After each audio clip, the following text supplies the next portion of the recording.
Morning, boys. Morning, Mrs. B. I'm loving those shoes. Mrs. Beauchamp, thank you. Another day at the coalface. Are you ready for it? Yeah, absolutely. Ready, willing, and able. I'd like to see you both in my office in 15. A little pick-me-up. Ooh, less than a day. Lovely. How do you look this good before coffee? So, budget's the new black, and we are very much in the red and bleeding. More like hemorrhaging. So, how about a little challenge to help stem the flow? There'd be rewards, of course. Either of you up for the challenge? Yeah, of course. I'm in. Both of you? Excellent. Well, that's it. Thank you very much. Keep up the good work, Dr. Hardy. No more breaches. Oh, not if I can help it. Oh, that's not fighting talk, is it? Cal, see if you can awaken his competitive spirit. You do know those two hate each other. Oh, yeah.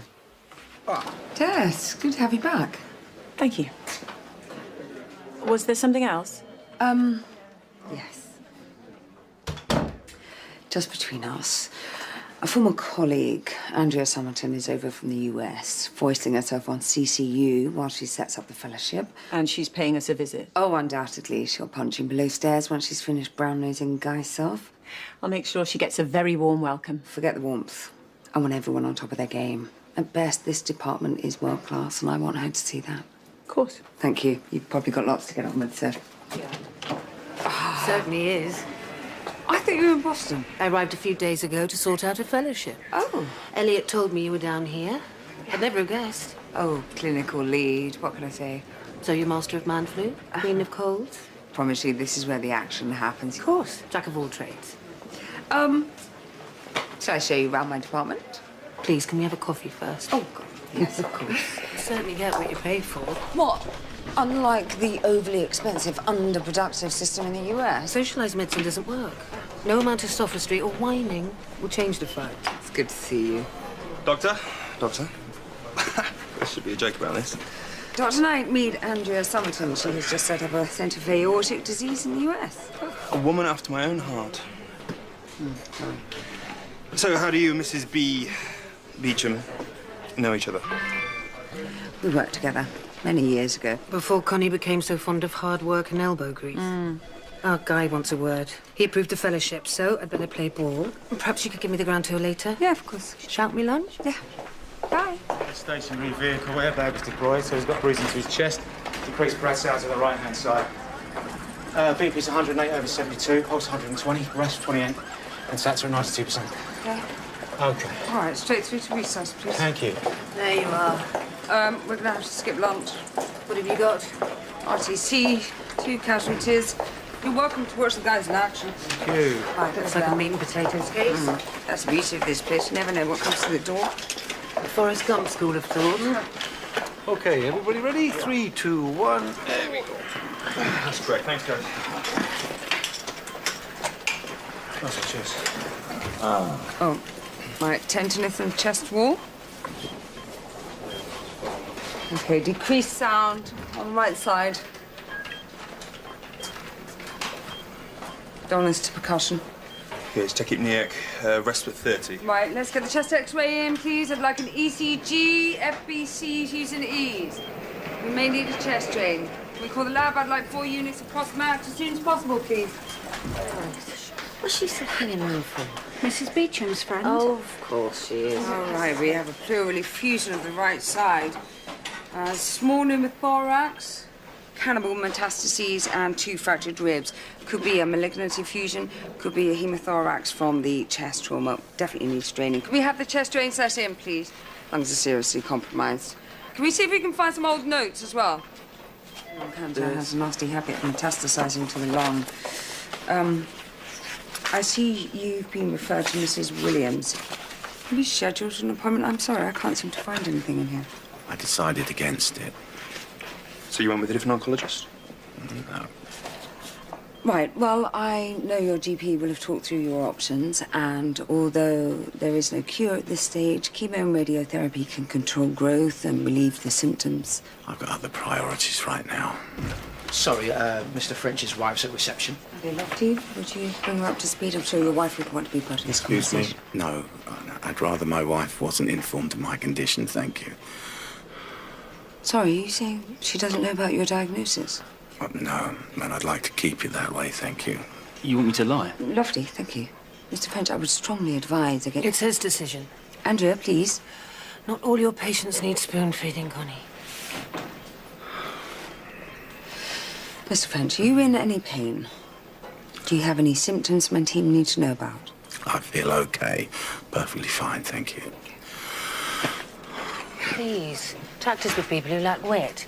Should we go straight to lunch? Excuse me. Sorry.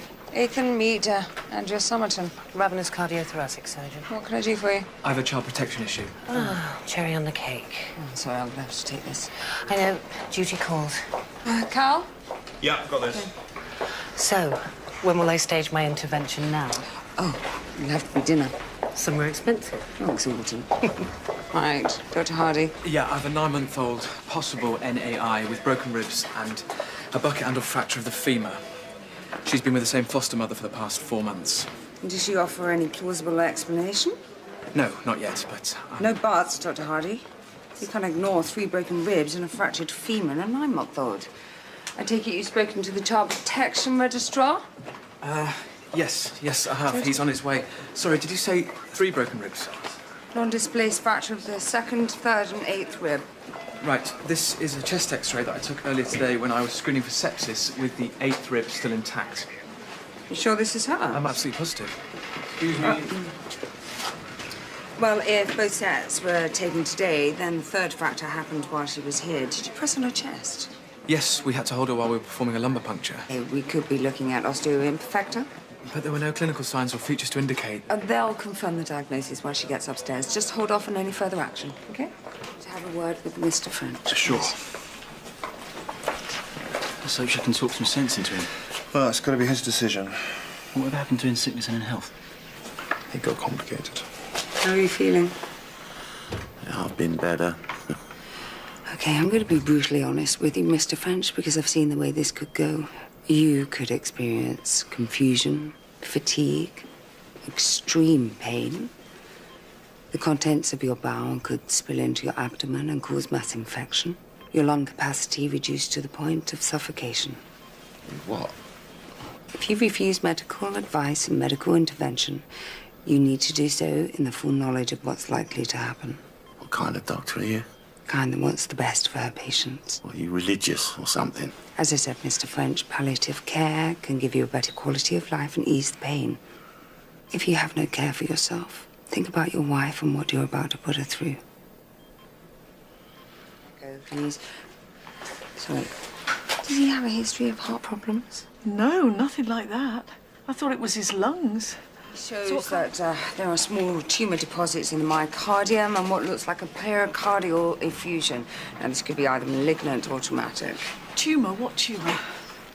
The echo confirms a larger area of fluid around the heart and echo-dense material within it. This is compromising his heart function. Cardio shock.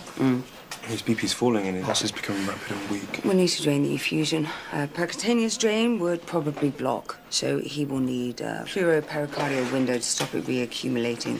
In the meantime, we need to support his circulation. How do you suppose we do that? It's unconventional, but an IABP would certainly stabilise him until we can get him to theatre.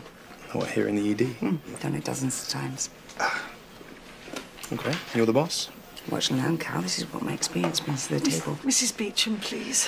I'm going to insert an intra-aortic balloon pump to increase the oxygen supply to your husband's heart. And that will make him better? It will certainly buy us some time. All right, Lofty, would you take Mrs. French to the relatives' room, please? Please.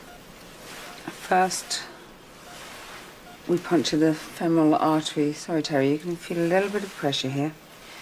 And then we feed the guide wire up to the ascending aorta. Screen on, please. Make sure it goes over the aortic arch. Screen off, please. Remove the needle. And then insert the introducer sheath over the wire. Again, you may feel a little bit of pressure, Terry. Okay, lovely. Remove the dilator. And finally, we feed the balloon catheter over the wire and up to the descending aorta. Screen on, please. Screen off. All right, balloon's in place. It's lovely. Okay, let's remove the guide wire. Attach those to the pump, please. And aspirate.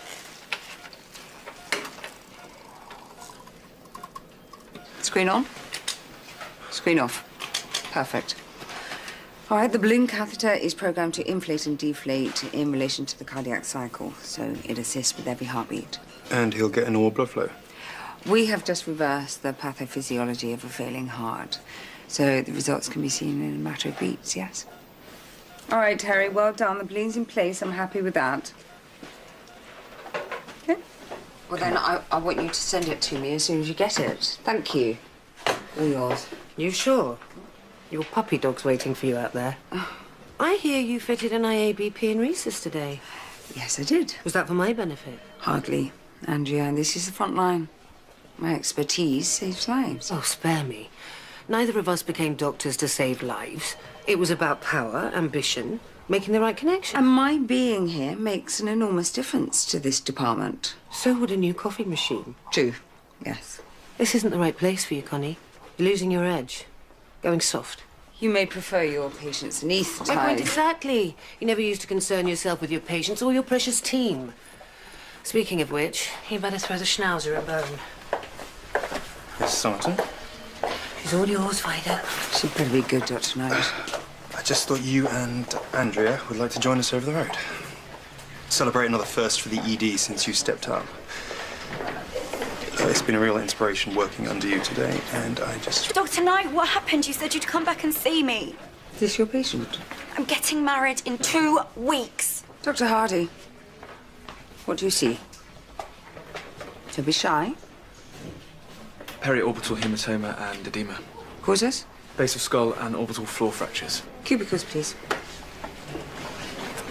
Dr. Knight, in your haste to move on to the next patient, did you want a CT or any facial views to rule out the possibility of fractures? Dr. Knight? No. No. You're a malpractice suit waiting to happen. Dr. Hardy, would you mind staying behind and helping your brother out with this mess? Yes, of course. Right, I will see you in my office first thing in the morning, and don't be late.